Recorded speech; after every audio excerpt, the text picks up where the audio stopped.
Good evening.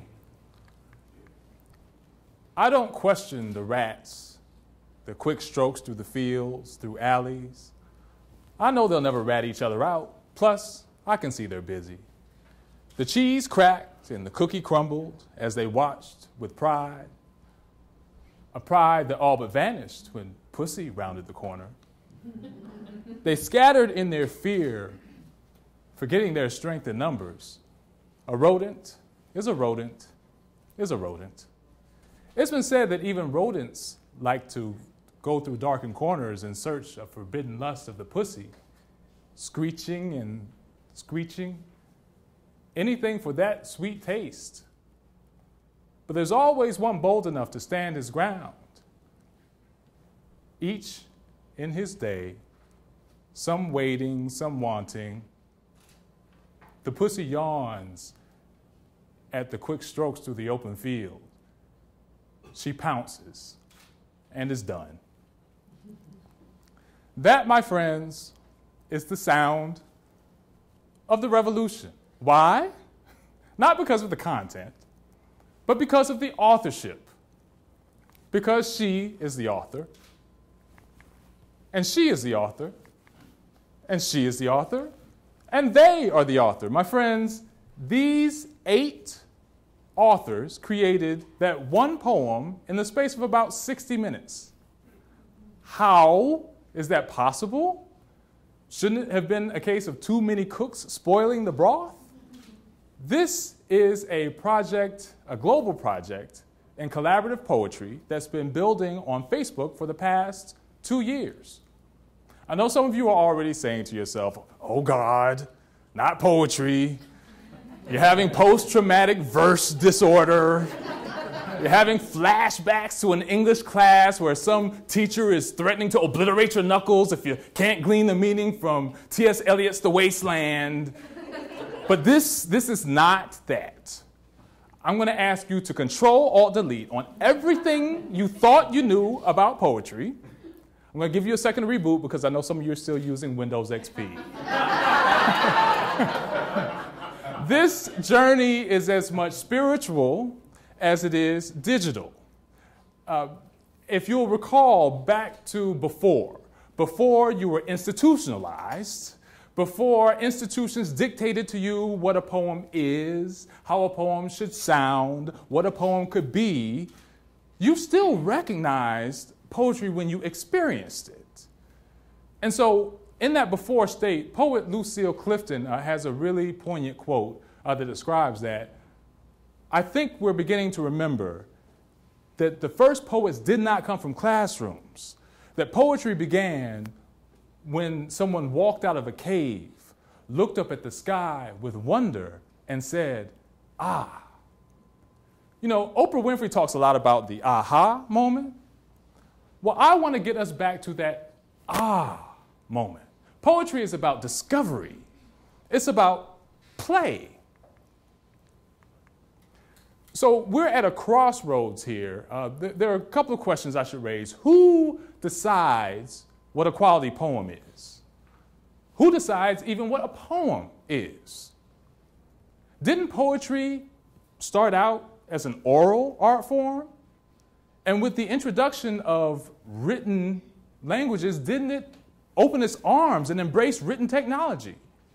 And if poetry is to continue into the future, which it will, shouldn't it continue to change and evolve?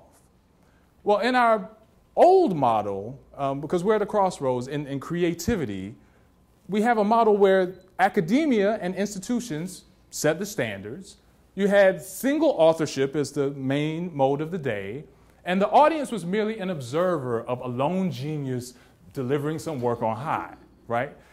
But in the new model, you have the people deciding standards. You think about social media, likes and shares. You have collaboration as a mode of authorship, and you have the audience as an active participant in the creation of the art. And in such a model, do institutions get toppled on their head? There's a current sort of fever that's happening in creativity here in the digital era, and the filmmaker Kirby Ferguson describes it well with the saying, copy, transform, and combine.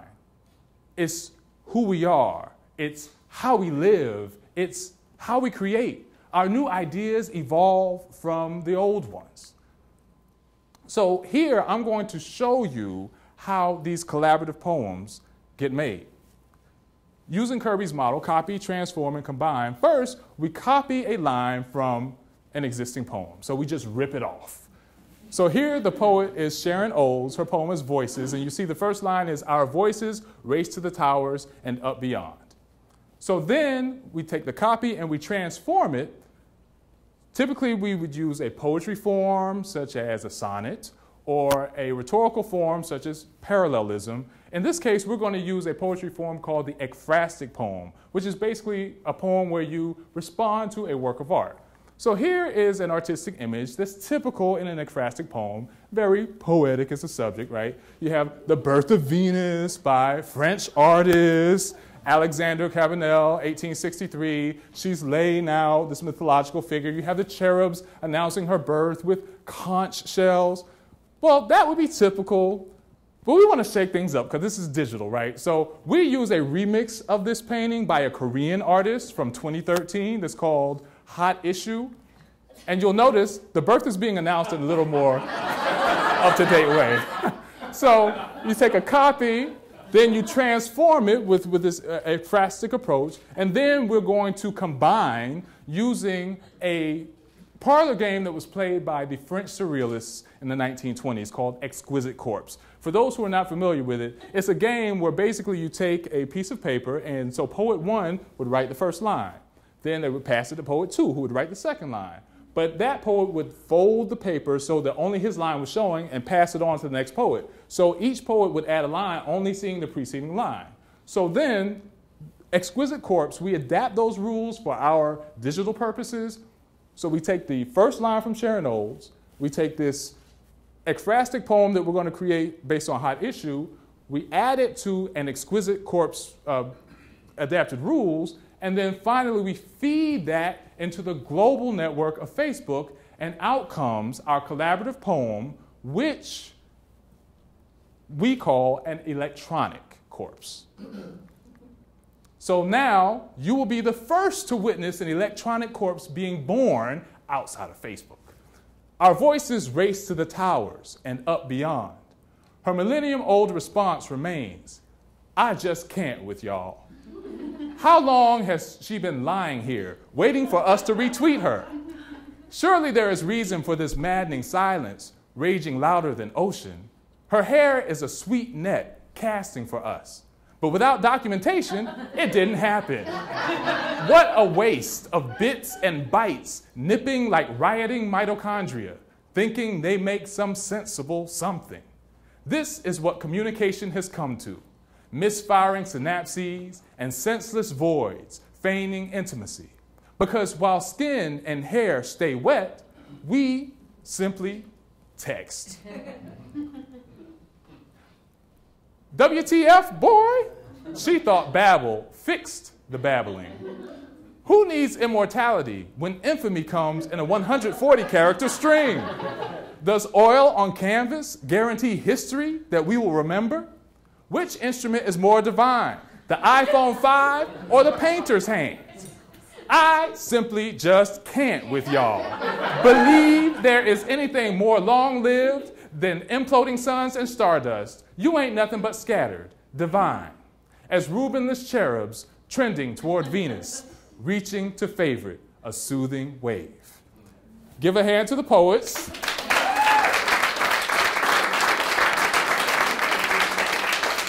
So as you see, these poets are located in 3 different US states. And so you get it that this is a collaborative exercise. But what you may not necessarily recognize is that there's an improvisational element to what's going on here that very much mimics improvisation in music. So there's a quote from jazz musician Stefan Harris that I'd like to interject here. The bandstand is an incredible space, a sacred space. What is so sacred about it is that you have no opportunity to think about the future or the past. You really are alive right here in this moment. Everyone's listening, responding. You have no time for projected ideas. So in an electronic corpse, when a line appears for you and you're a player, now mind you, these are open to the entire Facebook network. I make them public so anybody can join in. It could be complete chaos, but somehow something artistic happens. When the spark reaches you, you have to decide to pick it up or not, but the question is, will you carry the torch? Here, we have a colorful tapestry representing the 84 contributors over the course of the 2-year period, and these represent a wide spectrum of race and religion, sexuality and class, geography and gender. These range in experience from complete novices who never even hope to publish even a phone book entry, much less a poem, all the way up to a state poet laureate from the state of Kentucky. And so this is an experience about merging boundaries, about bringing communities together. And so what I would like to implore to you here as a part of the digital age, whether you're a poet or an artist of another sort or even a business person, to take up the spirit of the day and commune, collaborate, and create. So I'll leave you with one final electronic corpse for the road. One voice can change a room. One condom can save a month of worry. One spider can bite a head off her mate to save the species. One savior can candle the darkest future. One resplendent quetzal can tremor a tunnel of angels. One angel can mimic a gazillion quetzals. One clown can point 100 eyes upwards. One man can terrorize a nation with 2 planes. One prayer can lift a world with 2 hands. One mathematician can prove a pen's heavenly weight. One yes and one strutting woman can strike a crap-shooting mob dumb. One ring can rule a world, but only in a book. One vowel can turn a man into a moan.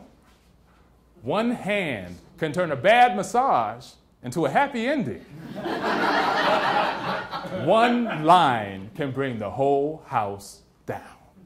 Thank you.